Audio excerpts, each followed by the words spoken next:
Welcome back, fellow Vanlife travellers. Today we're exploring a crucial element of off-grid living, solar power. We're going to check out the pros and cons of fixed solar panels versus folding portable solar panels. Which one is the ultimate power source for your van life journey? Stick with us to find out.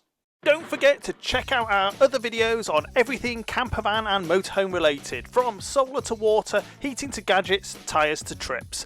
If you like this video, please do hit the thumbs up. It really does help me to know what you like, and you can ask any questions or give feedback in the comments. If you want to make sure you don't miss any of our future videos, please hit the subscribe button, and clicking the bell will give you a notification when a new video goes live. Finally, if you do decide to hit the thumbs down, it would be great if you could also leave a comment so I know what you didn't like. Today we're going to dive deep into the world of solar energy for van lifers. Whether you're a full-time road warrior or a weekend wanderer, choosing the right solar setup can be essential for your adventures. We're going to look at both fixed rigid solar panels and folding portable solar panels. What are the things to consider before choosing each? And in one of our real-life tests, we'll check out how each of them stack up on the vital feature of capturing the most energy. So let's get on with it! You may be wondering why we've not included flexible mounted panels like this in our video. The main reason for this is we don't have a 400 watt one lying around to match the fixed and portable ones we have, but also because in the past we've had less than great experiences with them. When permanently mounted, even when they're not in use or not needing to be used and under constant UV bombardment, we've experienced them degrading and delaminating pretty quickly. Now, this may not be the case for all makes, but we have heard of similar experiences from many others that have used them. So at the moment, if you're looking to permanently mount a panel and you can use a rigid one, we would recommend it. So let's start with a quick rundown of the top pros and cons of rigid versus portable folding panels. With a fixed panel, you always have to carry it. That means if you know you're heading to a site with mains hookup in the winter, then you're using payload weight for a panel stuck on your roof that you won't use, whereas a portable folding one could be left at home. The opposite is also true though. If it's always on your roof, you don't need to think about packing it, remembering to put it out in the sun, and it's also potentially safer from being stolen than an unattended folding panel. Folding panels are tough, but just by the nature of you putting them out and taking them in and packing them away, they are potentially prone to more wear and tear. Although the glass on rigid panels is more fragile, as it's out of the way unless you're unlucky enough to suffer from very large hail or other falling items up on the roof, it's pretty safe. Because in general, unless you craft a more intricate mounting system, fixed panels are horizontal, they are only at their optimum when the sun is directly overhead. Portable panels can be moved around and angled to get the optimum input from the sun. We'll look a bit more at this in a minute. Portable panels also give you the option to position the panel away from the van, meaning you can keep the van in the shade but your panel in the sun, which is difficult when your panel's fixed to the roof. Horizontal fixed panels in our experience get dirty pretty quickly, making them less efficient, so whilst you may think they are fit and forget, they aren't, needing to be cleaned pretty regularly to keep them optimum. In general, fixed panels are cheaper than portable panels, and generally both panels weigh roughly the same for the same wattage.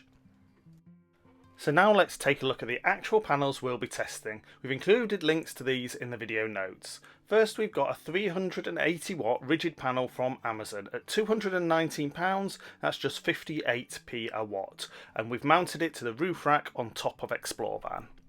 Then we have a 400 watt folding portable panel from All Powers at just under £500. It's more than double the price, but using our discount code, also in the video notes, you can get it for just £450, but that's still £1.13 per watt. We're going to be checking the panels out to see how much power they capture at various times of day and weather conditions. We talked earlier about the benefit of being able to optimise the angle and direction of portable panels, which is one of their key benefits, and we'll be doing this for each measurement. Now, it's worth remembering that means you have to move the panel around, so you need to be there and remember to do it. Otherwise, you could end up with the sun having moved so that the portable panel isn't actually capturing any power. So if you do have to leave the panel or think you'll forget to move it, setting it facing south at an angle of between 20 degrees and 50 degrees for the UK, depending on if it's winter or summer or somewhere in between, would be the most optimum. For each panel we'll be measuring the open circuit voltage and short circuit current that each panel is generating, which at the end we'll use to calculate the power. Here you can see the fixed panel voltage was 38.8 volts and the current 2.52 amps.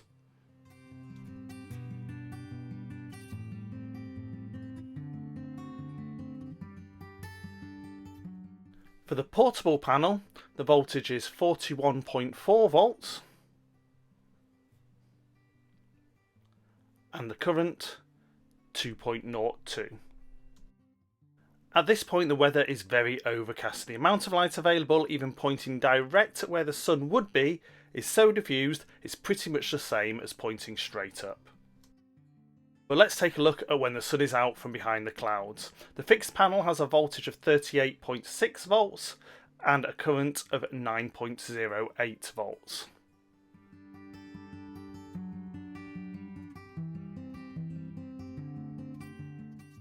The portable panel, once I've repaired the connection, is 40.7 volts and the current is around 10.4 amps, nearly blowing the fuse in the meter.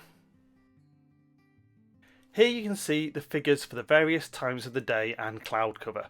You can see the power column that we've calculated, and on the efficiency column you can see how much of the total quoted value of the panel is being provided. So when overcast, the fixed panel actually outperformed or was very close to the performance of the folding panel.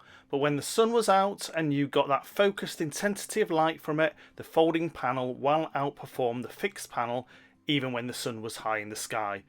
At one point even performing at higher than its 400 watt rating. So what would we conclude? Well, remember, our test isn't that scientific, but also in our experience of using portable versus fixed over the past 6 months, if you want to capture the most possible power and are happy to optimise the position of the panel reasonably regularly, then portable panels do capture more energy and therefore get you recharged faster. A key example of this is in winter when we were skiing in Austria. Had we not had the portable panels, we would have had to find another means of charging, as the sun, although pretty bright, was low in the sky. But as we could capture every last bit of sun when we were around, and when we were away leave the panels pointing south at around 50 degrees, we got quite a bit of power. The horizontal fixed panel brought in a fraction of the amount and had to be kept clear of snow. However, if you are not in a position where you can leave the portable panels out safely, or just don't get up early enough to get them out in the sun, then a fixed roof panel will likely bring in more over its lifetime. So, only really you can decide which is best for you. If you have the option to have both, then it really does give you the best of both worlds. When we can, we connect both fixed and portable simultaneously to make sure we get the most possible power. Thanks for watching our video, and as always, if you have any questions or feedback, please pop them in the comments below. If you find the video useful, please like, share and consider subscribing.